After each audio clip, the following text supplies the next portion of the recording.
Asnjë hapësirë publike në plazhin e Velipojës nuk do të cënohet nga operatorët privat, ka qenë ky mesazh i dhënë nga drejtori i policisë së Bashkiake Sajmir Rustemi në nisje të aksionit të ndërmarrë nga Policia Bashkiake në bashkëpunim edhe me Inspektoriatin e Mbrojtjes së Territorit dhe Policisë së Shtetit.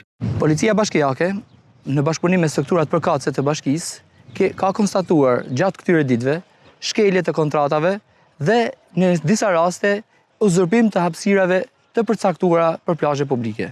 Sot, në bashkëpunim me Policinë e Shtetit, kemi filluar një aksion të vendosur për lirimin e të gjithë vijës bregdetare nga çdo shezllon, çadër apo objekt tjetër provizor i cili është vendosur aty pa lejen përkatëse. Në përgjithësi kemi gjetur mirëkuptimin e gjithë edhe të qytetarëve edhe të subjekteve operator të plazhit të Velipojës.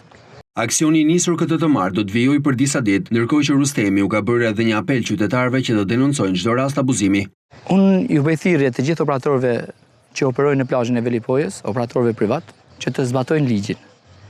Ne do ju vim përballë çdo nevoje që ju keni. Para nuk do të tolerojmë asnjë shkelje të plazheve publike, të hapësirave të përcaktuara si publike.